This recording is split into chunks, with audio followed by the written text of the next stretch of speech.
আল্লাহু আকবার ওয়ালিল্লাহিল হামদু বিসমিল্লাহির রহমানির রহিম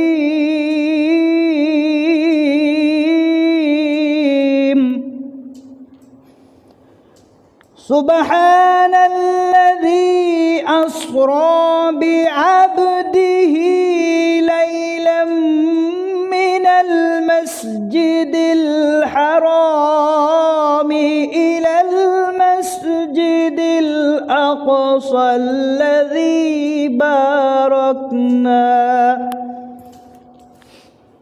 বারাকনা হাওলাহু লিনুরিয়াহু মিন আয়াতিনা ইন্নাহু হুয়াস সামিউল বাসীর।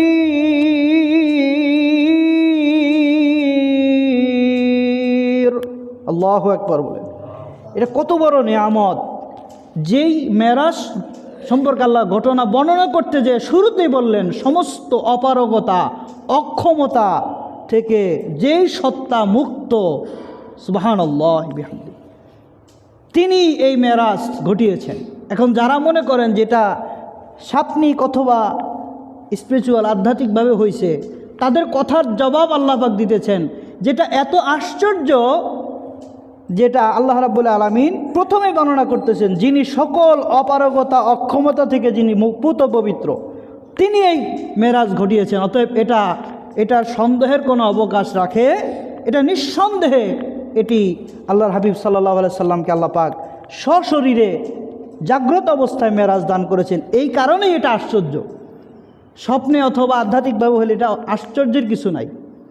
আল্লাহর হাবিব সাল্লাল্লাহু আলাইহি সাল্লামের নবুয়তের পূর্বে এবং পরে অসংখ্যবার সাপনিকভাবে আত্মিকভাবে আধ্যাত্মিকভাবে আল্লাহ পাক তেনার হাবিব সাল্লাল্লাহু আলাইহি সাল্লামকে মেরাজ দান করেছেন। কিন্তু নবুয়তের 12 বৎসরে যেই মেরাজ তদীয় হাবিব সাল্লাল্লাহু আলাইহি সাল্লামকে দান করেছেন, এটা সমস্ত আহলে সুন্নাত জামাতের আকীদা হচ্ছে এটি সশরীরে জাগ্রত অবস্থায় আল্লাহ তাআলা তেনার হাবিব সাল্লাল্লাহু আলাইহি ওয়াসাল্লামকে আরশে আজিমে তেনার সাক্ষাৎ দান করেছেন। সুবহানাল্লাহি বিহামদি।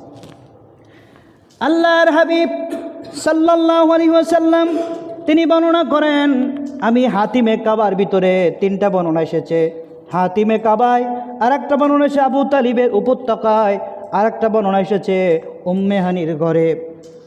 3টা বর্ণনাকে একত্রিত করে বুখারী শরীফের শরাফ উমদাতুল কারির ভিতরে আল্লামা তিনি মুফাসসির আল্লাহ তিনি এটার ব্যাখ্যা করতেছেন যে নবী আল্লাহর হাবিব সাল্লাল্লাহু আলাইহি ওয়াসাল্লাম 3টি জায়গায় পর্যায়ক্রমে কিছু সময় বিশ্রাম নিয়েছিলেন।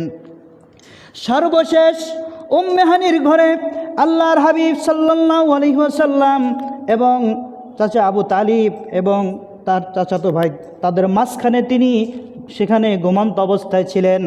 জিবরিল আমিন হযরত মিকাইল আলাইহিস সালামকে নিয়ে সেখানে হাজির হয়ে গেলেন। জিবরিল আমিন জিজ্ঞাসা করলেন, আল্লাহ রাব্বুল আলামিন কাকে দাওয়াত করেছেন? জিবরিল আমিনকে মিকাইল ফেরেশতা জিজ্ঞাসা করলেন। ফেরেশতা সম্রাট জিবরিল আলাইহিস সালাম তিনি বললেন, যিনি মাঝখানে শায়িত আছেন, যার চেহারা থেকে নূরের ছটা বিচ্ছুরিত হইতেছে, তাকে আল্লাহ রাব্বুল আলামিন আরশে আজিমে দাওয়াত করেছেন। সুবহানাল্লাহ। নবীজিকে দাওয়াত করেছেন আল্লাহর হাবিব সাল্লাল্লাহু আলাইহি সাল্লাম যদিও ঘুমন্ত। মা আয়েশা রাদিয়াল্লাহু তাআলা আনহা তিনি বর্ণনা করেন, ইন্না আইনাইয়া সাল্লাল্লাহু আলাইহি ওয়াসাল্লামা তানামানে ওয়ালা ইয়ানামু কলবি।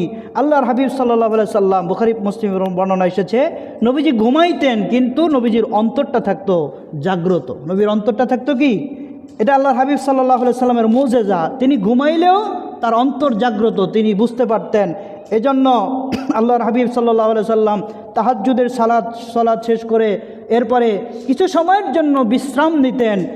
মা আয়েশা রাদিয়াল্লাহু তাআলা আনহা বলেন, আমি আল্লাহর হাবিব সাল্লাল্লাহু আলাইহি সাল্লামের গভীর ঘুম হইতেছে আমি টের পাইতাম, কিন্তু নবীজি সাল্লাল্লাহু আলাইহি সাল্লাম আবার ঘুম থেকে উঠে নামাজে দাঁড়িয়ে যেতেন। সুবহানাল্লাহ। অর্থাৎ নবীদের ঘুম, তাদের ঘুম আর আমাদের ঘুম কি এক না। নবীরা ঘুমাইলেও তাদের অজু ভাঙে না। তো আল্লাহর হাবিব সাল্লাল্লাহু আলাইহি সাল্লাম তিনি লক্ষ্য করলেন জিবরিল আমিন এসেছেন। এরপর আল্লাহর হাবিব সাল্লাল্লাহু আলাইহি সাল্লামের হাত মোবারক তিনি ধরলেন। এরপরে নবীজি বলেন আমাকে নিয়ে যাওয়া হলো জমজম কূপের পাশে। সেখানে আমাকে হযরত জিবরাইল আলাইহিস সালাতু ওয়াস সালাম এবং মিকাইল আলাইহিস সালাম আমার বুক চিরে ফেললেন, গলদেশ থেকে শুরু করে নাভি পর্যন্ত আমার ওপেন হার্ট সার্জারি, আমার বুক চিরে এরপরে আমার ভিতর থেকে আমার অন্তর, কল্প এবং আরও কিছু জিনিস বের করলেন। এরপরে আমার ভিতর থেকে কিছু জিনিস বের করে ফেলে দিলেন এবং আমার এই কল্পটাকে এটাকে জমজমের কূপ থেকে সেখান থেকে জমজমের পানি দিয়ে ধৌত করলেন। এরপরে নূরের পেয়ালা ভর্তি করে আল্লাহ পাকের নবুয়াত, হিকমত, ইলম এটি আমার সিনার ভিতরে ভরপুর করে দিলেন। বলে সুবহানাল্লাহ। এখন সূরা ইনশিরার ব্যাখ্যায় তাফসিরে কবির শরীফের 11তম খণ্ডে আল্লামা ফখরুদ্দিন রাজি রহমতুল্লাহি আলাই তিনি আলাম নাশরাহ লাকা সদরাক এই আয়াতে কারিমার ব্যাখ্যায় লিখেছেন যে আল্লাহর হাবিব সাল্লাল্লাহু আলাইহি ওয়াসাল্লামার যে 4 বার যে সিনা সাক হয়েছিল, শাক্কে সদর, এটা সর্বশেষ আল্লাহর হাবিব সাল্লাল্লাহু আলাইহি সাল্লামের মেরাজ রজনীতে এই সিনা সাক করা হয়েছিল, বক্ষ বিদীর্ণ করা হয়েছিল। আল্লাহর হাবিব সাল্লাল্লাহু আলাইহি সাল্লামার সিনা মোবারক থেকে বুক চিরে ভিতর থেকে কিছু জিনিস বাইরে ফেলে দিলেন। এটার ব্যাখ্যা অনেকে লিখছেন মানুষের ভিতরে কালো রক্ত থাকে, এরপরে আরও অনেক ব্যাখ্যা লিখছেন যে হিংসা বিদ্বেষ এগুলি, কিন্তু আল্লাহর হাবিব সাল্লাল্লাহু আলাইহি সাল্লামার আপাদ মস্তক পবিত্র নুরানি, এজন্য নবীজি সাল্লাল্লাহু আলাইহি সাল্লামের মধ্য থেকে খারাপ কিছু বের করছে, এটা ব্যাখ্যা করলে ঈমান নষ্ট হয়ে যাবে। এজন্য তিনি চমৎকার ব্যাখ্যা করতেছেন যে আল্লাহর হাবিব সাল্লাল্লাহু আলাইহি ওয়াসাল্লাম তিনি ছোটোবেলা তেনার জন্মের পূর্বে তেনার বাবাকে হারিয়েছেন। এরপরে 6 বছর যেতে না যেতেই তার মা ইন্তেকাল করেছেন। এরপরে আল্লাহর হাবিব সাল্লাল্লাহু আলাইহি সাল্লাম দাদা আব্দুল মুত্তালিব তেনার সহচর্য ছিলেন, কিছুদিন যেতে না যেতে তিনিও চলে গেলেন। এরপরে চাচা আবু তালিবের তত্ত্বাবধানে ছিলেন। এরপরে সেখান থেকে 2 বছর পরে যখন শিয়াবে আবি তালেব সেখান থেকে আল্লাহর হাবিব সাল্লাল্লাহু আলাইহি সাল্লাম সেখান থেকে যখন তার চাচা সহ আসলেন, তিনি অসুস্থ হয়ে পড়লেন। এরপরে তিনিও কিছুদিন পরে ইন্তেকাল করলেন। নবীজি সাল্লাল্লাহু আলাইহি সাল্লামের একেবারে নিঃস্ব অবস্থা মা খাদিজাতুল কুবরা রাদিয়াল্লাহু তাআলা আনহা, তিনিও তার কয়েক মাস পরে তিনিও 65 বছর বয়সে তিনিও ইন্তেকাল করলেন। নবীজি সাল্লাল্লাহু আলাইহি সাল্লামের ওই সময়টাকে বলা হয় আমুল হাজন, অর্থাৎ দুঃখের বছর, শোকের বৎসর নবীজি সাল্লাল্লাহু আলাইহি সাল্লাম। এরপরে যায়েদ ইবনে হারেসা নবীজির পালক পুত্র ছিলেন, তাকে নিয়ে নবীজি গেলেন বনু তামিম গোত্রে। সেখানে নবীজি তায়েফের বনু সাকিফ গোত্রে দাওয়াত দেওয়ার জন্য গেলেন। সেখানে যাওয়ার পরে তারা তো দাওয়াত গ্রহণ করলই না, বরং আল্লাহর হাবিব সাল্লাল্লাহু আলাইহি সাল্লামের উপরে তারা অকথ্য ভাষায় ব্যবহার করা শুরু করলো। তাকে বলল যে এখনই যদি বের হয়ে না যান তাহলে আপনাকে মেরে ফেলা হবে। বিভিন্ন হুমকি দেওয়া হলো। আল্লাহর হাবিব সাল্লাল্লাহু আলাইহি সাল্লাম আসার পথে যুবকদেরকে তারা লেলিয়ে দিল, তারা পাথর নিক্ষেপ করলো আল্লাহর হাবিব সাল্লাল্লাহু আলাইহি সাল্লাম।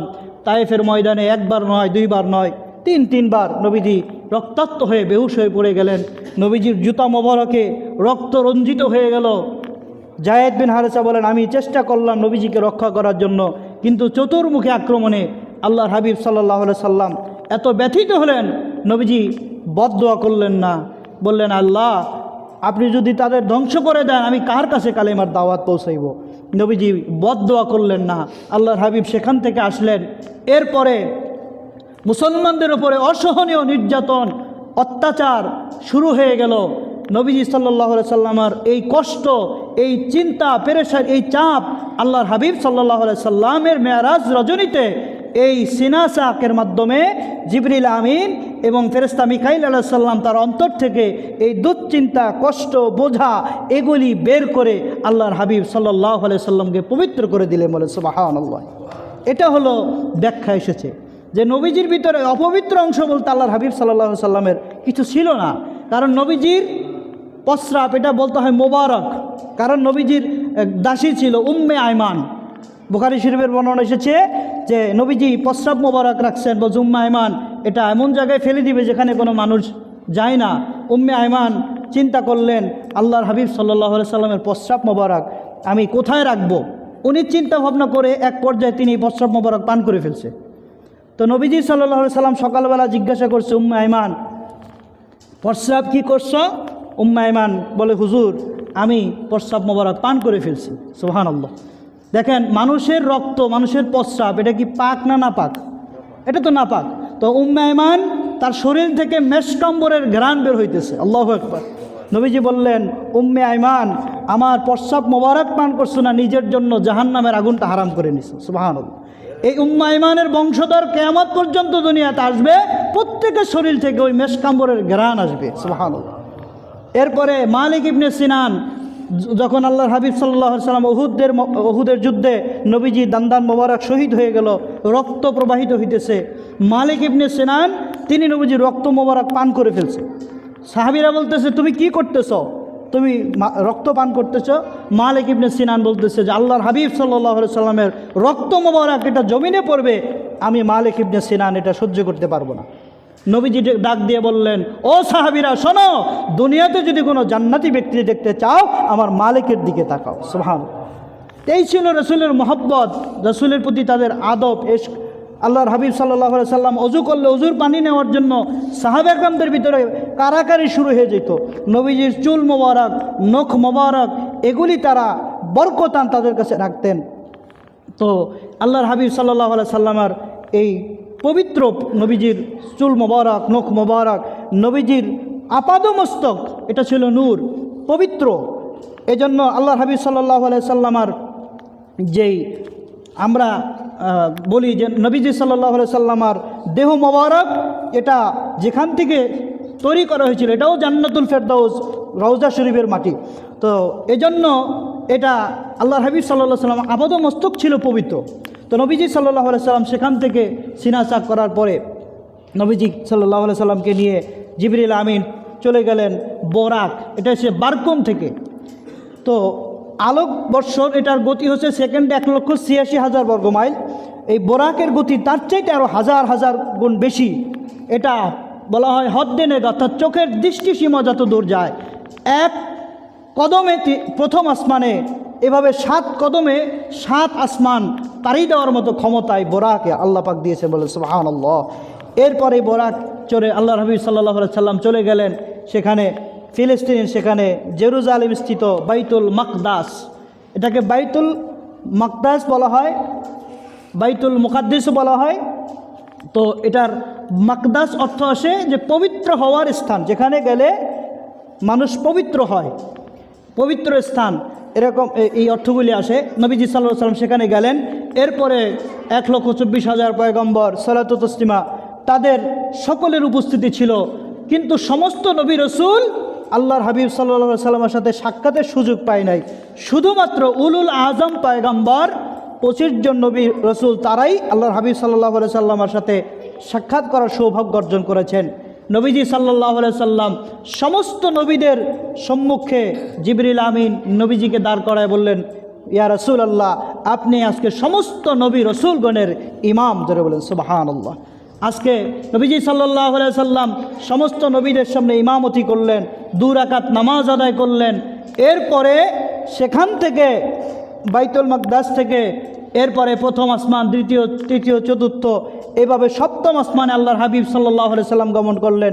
প্রথম আসমানে আমাদের আদি পিতা আদম সফিউল্লাহ, তার সাথে সাক্ষাৎ হলো, তিনি শুভেচ্ছা বিনিময় করলেন, তাকে শুভেচ্ছা জ্ঞাপন করলেন। দ্বিতীয় আসমানে হজরত ঈসা রুহুল্লাহর সাথে, এরপর তৃতীয় আসমানে হজরত ইউসুফ আলাইহিস সালাম, চতুর্থ আসমানে হজরত ইদ্রিস আলাইহিস সালাম, এরপরে পঞ্চম আসমানে হজরত হারুন আলাইহিস সালাম, ষষ্ঠ আসমানে হজরত মুসা কালিমুল্লাহ, এরপরে সপ্তম আসমানে আমাদের মুসলিম জাতির পিতা হজরত ইব্রাহিম খলিলুল্লাহ, তার সাথে সাক্ষাৎ হয়ে গেল। সুবহানাল্লাহ।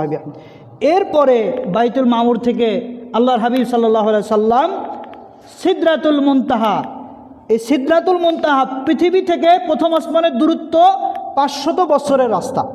এইভাবে প্রথম আসমান থেকে আবার দ্বিতীয় আসমানের যে পর্দা, সেখানে 500 বছরের রাস্তা। এইভাবে 1000 বছরের রাস্তা যদি হয় সপ্তম আসমান পর্যন্ত, সপ্তম আসমান থেকে সিদরাতুল মুনতাহার দূরত্ব আবার 1000 বছরের রাস্তা। সুবহানাল্লাহ।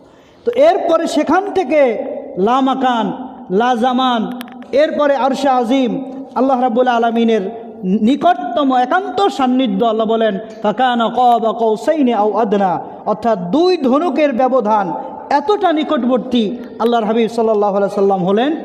এরপরে আল্লাহ রাব্বুল আলামিনের কৈফিয়তশূন্য বর্ণনাতীত দিদার আল্লাহ পাক তাকে দান করলেন। সুবহানাল্লাহি বিহামদি।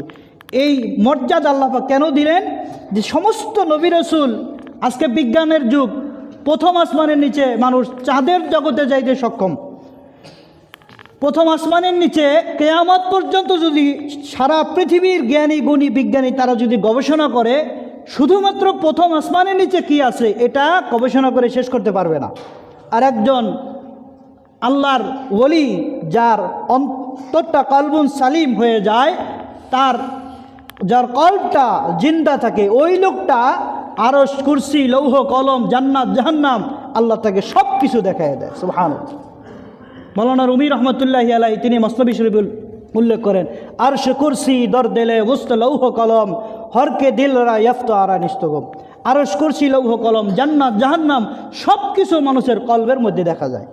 তো এই জায়গাটা যখন আল্লাহ তালার তাজাল্লিতে রৌশন হয়, আল্লাহ তালার জিকির জারি হয়, তখন ওই মানুষটা যেরকম একটা শিশির বিন্দু, ছোট্ট একটা শিশির বিন্দু দেখবেন শীতকালে একটা দুব বা ঘাসের উপরে, এই শিশির বিন্দুর ভিতরে পৃথিবীর চাইতে 13 লক্ষ গুণ বড় এই সূর্যটাকে দেখা যায়। কিন্তু শিশির বিন্দুটা কি আসলে বড়? ছোট্ট একটা বিন্দু, শিশির বিন্দু। তো ওই রকমভাবে আল্লাহ তাআলা সমস্ত সৃষ্টি জগৎটা এই মানুষের সিনার ভিতরে দেখা যায়। তো যখন মানুষের সিনাটা পবিত্র হয়, গুনাহ থেকে পবিত্র হয়, মানুষের অন্তরটা যখন সালিম হয়ে যায়, তা আল্লাহর হাবিব সাল্লাল্লাহু আলাইহি সাল্লাম আল্লাহ তাআলার এত সান্নিধ্যে গেলেন। এরপরে আউহা ইলা আবদিহি মা আউহা, আল্লাহ রাব্বুল আলামিন তার বান্দা মুহাম্মদ সাল্লাল্লাহু আলাইহি সাল্লামের প্রতি যা প্রত্যাদেশ করার আল্লাহ তাআলা তাকে নির্দেশনা দিলেন। নবীজি বলেন, সৃষ্টির শেষ পর্যন্ত অর্থাৎ কিয়ামত পর্যন্ত আমার যত উম্মত আসবে, সমস্ত উম্মতের জন্য যা দরকার আমি আল্লাহ তাআলার সাথে ওই দিন বাজেট করে নিছি। সুবহানাল্লাহ। এটা আপনারা যেটা বুঝেন দ্বিপাক্ষিক বৈঠক, চুক্তি হয় বিভিন্ন সময়ের জন্য। নবীজি বলেন, কিয়ামত পর্যন্ত আমার উম্মতের জন্য যা দরকার আমি ওই আল্লাহ তাআলার সাথে এই 27 বছরের মেরাজে নবীজি সাল্লাল্লাহু আলাইহি সাল্লাম সব কিছু আল্লাহ তাআলার কাছ থেকে বাজেট করাই নিলেন। এরপরে 50 ওয়াক্ত নামাজ আল্লাহ তাআলা তার হাবিব সাল্লাল্লাহু আলাইহি সাল্লামকে দিলেন। নবীজি মেরাজে গমন করার পরে আল্লাহ তাআলার জন্য হাদিয়া পেশ করলেন, আত্তাহিয়াতু লিল্লাহি ওয়াসসালাওয়াতু ওয়াত-তাইয়্যিবাত, যে আল্লাহ সমস্ত শারীরিক, মৌখিক সমস্ত ইবাদত, সমস্ত নামাজ, অত্তাইয়্যিবাত সমস্ত পবিত্রতা সব কিছু আপনার জন্য উৎসর্গ করলাম। আল্লাহ রাব্বুল আলামিন তেনার হাবিবকে সালাম জানাইলেন, আসসালামু আলাইকা আইয়ুহান নাবিয়্যু ওয়া রাহমাতুল্লাহি ওয়া বারাকাতুহু।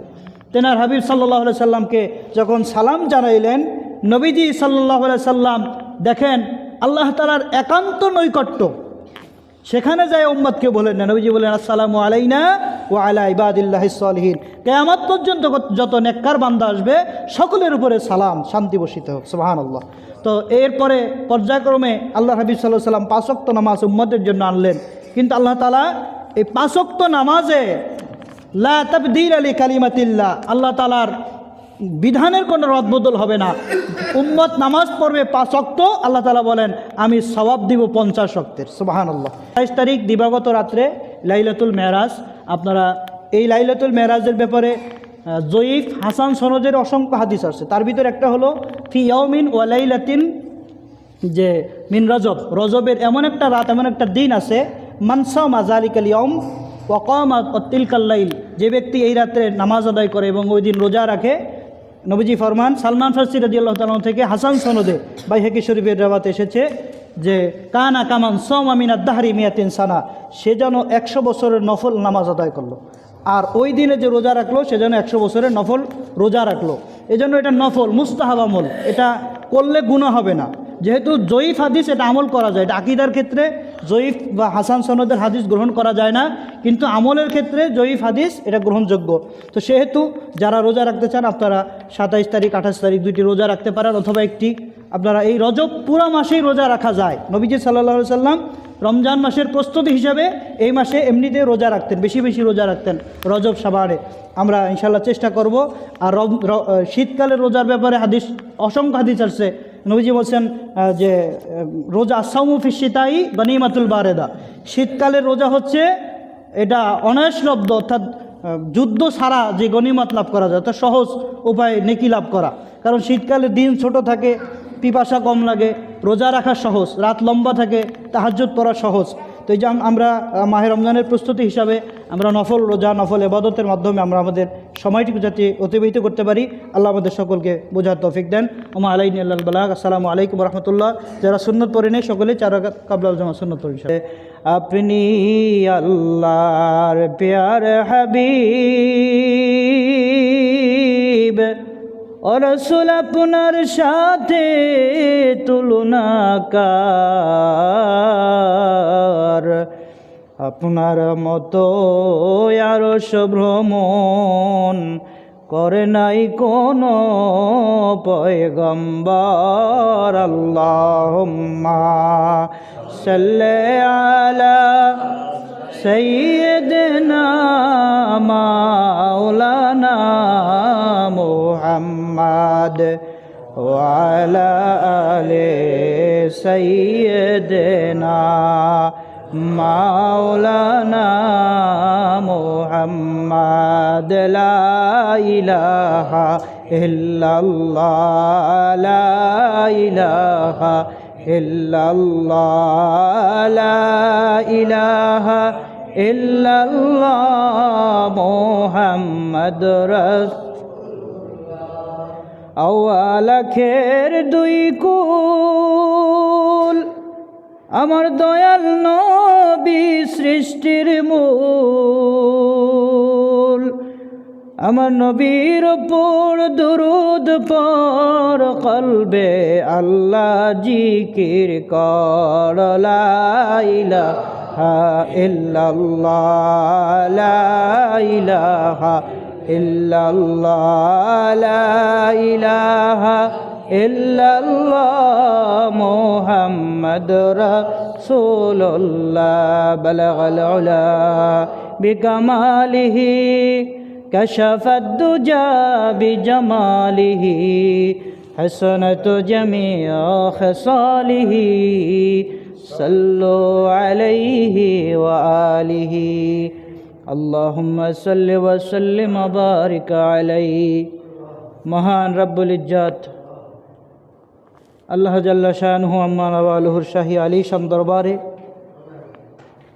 অবনত চিত্তে হৃদয়ের সবটুকুন আবেগ অনুভূতি উজাড় করে সমবেত কণ্ঠে ইমান দীপ্ত আওয়াজে মহব্বতের সাথে শুকরিয়া আদায় করে বলুন আলহামদুলিল্লাহ।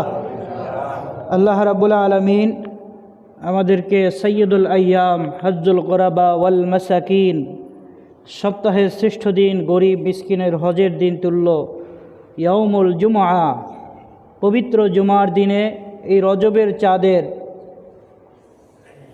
আজকে ইংরেজি 23 তারিখ, আগামী 27 তারিখ দিবাগত রাত্রে লাইলাতুল মেরাজ, যেটি অনেক হাদিসের কিতাবের মধ্যে এসেছে।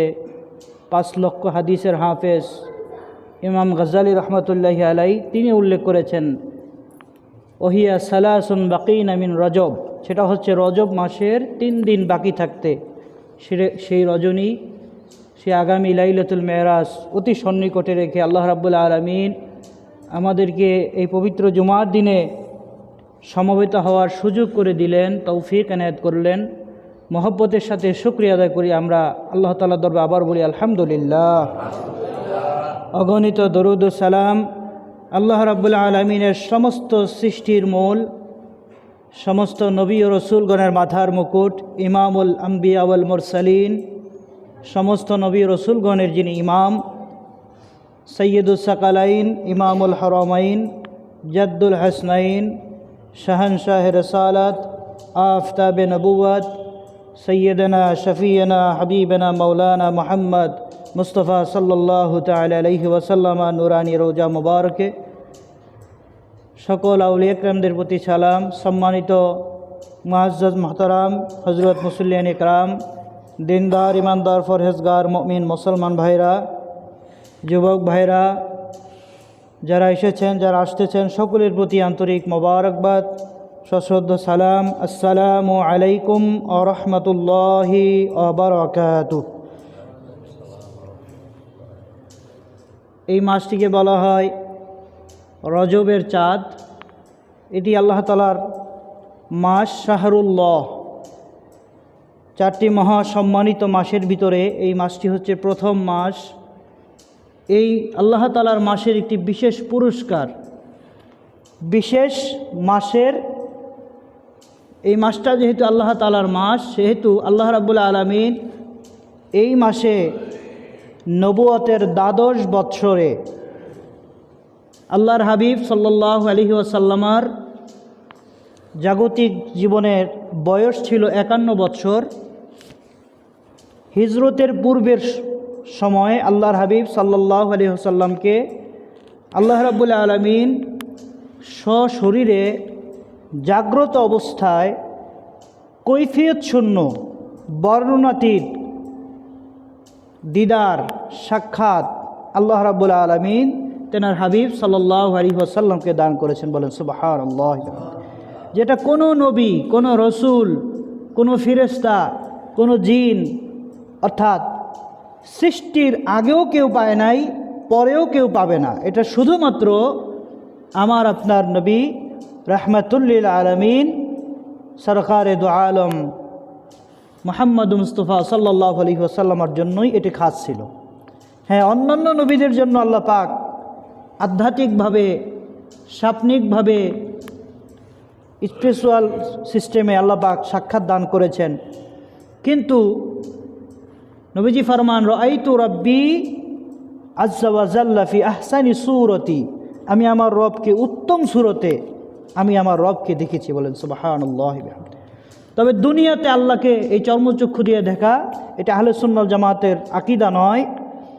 আল্লাহর হাবিব সাল্লাল্লাহু আলাইহি সাল্লাম দুনিয়ার জমিনে নয়, দুনিয়া থেকে সপ্ত আসমান ভেদ করে সিদরাতুল মুনতাহা, লা মাকান, লা জামান, এরপরে আল্লাহ রাব্বুল আলামিন সৃষ্টির সর্বশেষ সীমানা অর্থাৎ চূড়ান্ত, এরপরে আর কোনো সৃষ্টি বাকি নাই।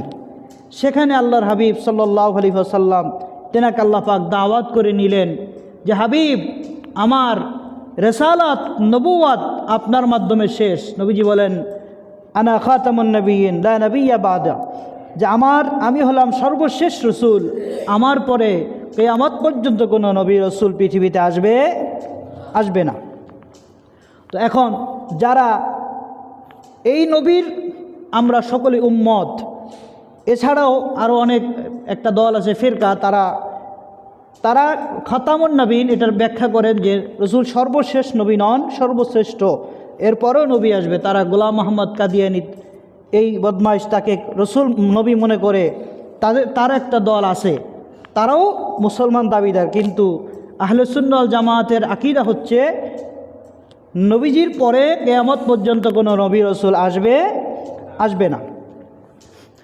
এজন্য আল্লাহ হাবিব সাল্লাল্লাহু আলাইহি সাল্লামকে সৃষ্টির সর্বশেষ সীমানা, সেখানে নিয়ে আল্লাহ পাক প্রমাণ করলেন যে আমার সৃষ্টি, এরপরে আমার সৃষ্টি শেষ। ইয়া রাসূলুল্লাহ, আমার রুবুবিয়াত, আমার উলুহিয়াত, আমার আল্লাহত্ব যত দূর ব্যাপৃত, হাবিব আমি রব্বুল আলামিন, সমস্ত জাহানের প্রতিপালক, আর আপনি হলেন রাহমাতুল লিল আলামিন। হুজুর, ইয়া রাসূলুল্লাহ, আপনার পরে কোনো নবী রসুল কিয়ামত পর্যন্ত আসবে না। সমস্ত নবীদের সময়সীমা ছিল তাদের ইন্তেকালের, ওফাত শরীফের পূর্ব পর্যন্ত, তাদের ইন্তেকাল সাথে সাথে তাদের নবুয়তের সিস্টেম শেষ হয়ে যাইত। আর আমার নবীজির নবুয়াত, রিসালাত, আল্লাহ পাক বললেন, আমার আল্লাহত্ব যতদিন, রসুল আপনার রিসালাত, আপনার নবুয়াত ততদিন। যারা বলেন সুবহানাল্লাহ। তো আল্লাহ রাব্বুল আলামিন তেনার হাবিব সাল্লাল্লাহু আলাইহি সাল্লামকে এই মেরাজ, ঊর্ধ্বলোকে গমন, এটি দান করার মাধ্যমে সমস্ত নবী রসুলদের উপরে আল্লাহ তার হাবিব সাল্লাল্লাহু আলাইহি সাল্লামের মর্যাদাকে সুপ্রতিষ্ঠিত করেছেন। সেই ঘটনার কথাই আল্লাহ রাব্বুল আলামিন সূরা বনী ইসরাঈলের প্রথম আয়াতে কারিমায় আল্লাহ পাক কত চমৎকারভাবে আল্লাহ পাক ইরশাদ করতেছেন।